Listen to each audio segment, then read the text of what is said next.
Hello, welcome to Global Eye. I'm Parikshit Luthra. The top global story we are tracking this evening: a fragile ceasefire deal between Israel and armed group Hezbollah seems to be holding for now. Both the entities have been exchanging blame over violating the ceasefire in Lebanon. The Israeli military claimed that its warplanes fired over southern Lebanon after it detected Hezbollah activity at a rocket storage facility in the region. As per the truce brokered by the United States and France, Israel will withdraw its troops from the southern Lebanon border.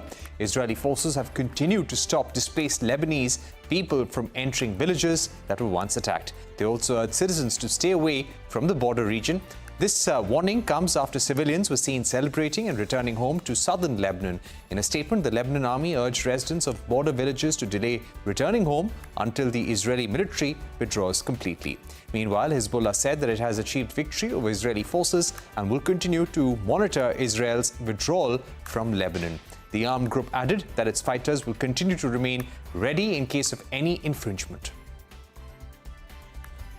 Joining us now to take this forward are Anju Gupta, Strategic Affairs expert, and Professor Omair Anas, Assistant Professor at Ankara Yildirim Beyazit University in Turkey. Anju Gupta, let me begin by asking you what led to this ceasefire. Now, this is historic in the sense it's happening after many years, but even earlier, there was an agreement in 2006 for a ceasefire that was breached by the Israelis. What do you think has brought about this ceasefire today?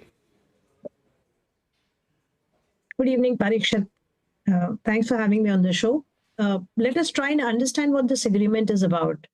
This agreement is a US proposal supported by France, which has been made with governments of Lebanon and government of Israel.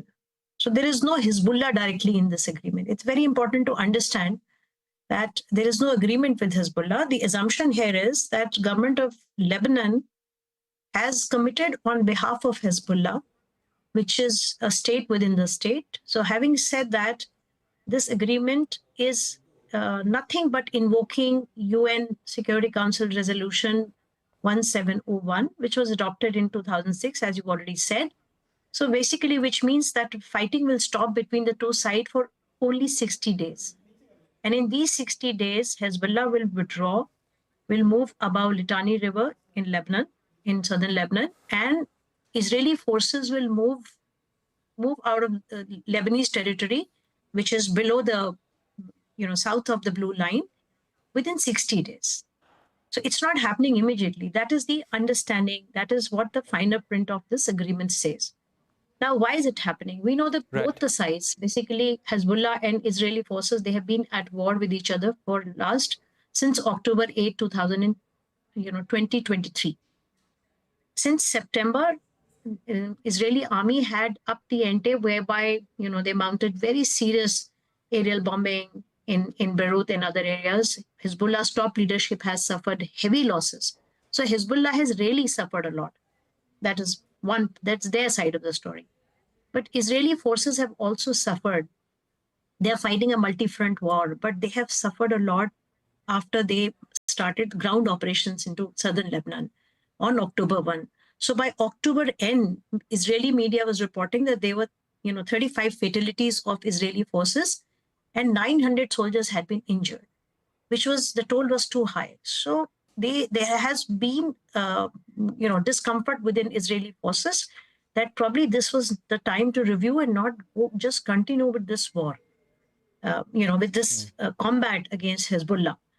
So there were I would say, willingness on both the sides because of the losses that both sides have suffered. I'm not going into it, who suffered more, who suffered less. And I think both the sides have said that they need time to regroup and rebuild. So let's not lose sight of what the sides are saying.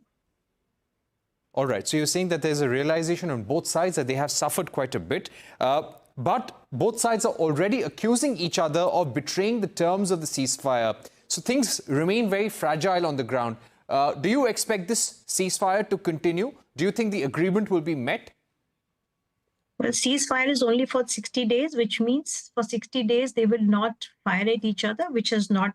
We know that there have been ceasefire violations have been made by both the sides, at least the accusations are, and it's just been, I think, 2 days or maybe less. Now, ceasefire will depend on Hezbollah and on Israel. it will not depend on anybody else. Yes, US will lead the monitoring mechanism of violations, but in such a short time, it looks unlikely that US will be able to enforce it through the good office of the Lebanese government. It looks unlikely. So it may last 60 days, it may last less. That's how it looks at the moment. Right. Okay, and what's the prospect of long-term peace in this region? Do you expect what's happened here in terms of a ceasefire can lead to some sort of ceasefire in Gaza as well, Ms. Gupta? Well, US side has expectation that because Hezbollah has been taken off the field, at least for now, it will bring more pressure on Hamas in terms of Israel not having to fight on one more front, active front in the north, and also demoralizing effect on Hamas. That's the expectation. So the US side believe that this is the right moment to push Hamas for a deal. It looks unlikely for a very simple reason, that the far-right element, apart from what Hamas may be thinking, what Iran may be thinking as of now, Israel, the far-right element within the Israeli government have a different vision of, the day after in Gaza.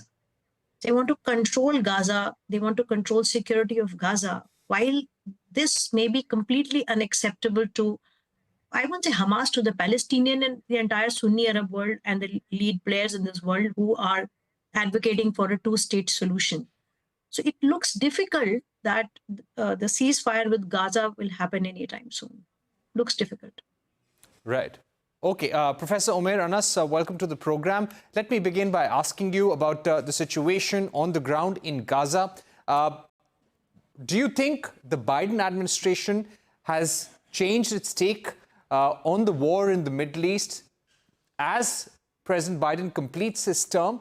And number two, how do you expect Donald Trump, when he is sworn in as president, to look at the situation in the Middle East? Where do you think we are going right now? Thank you very much for having me. I should say that the Biden administration has completely failed to use the American influence both on the Arab partners as well as on Israel.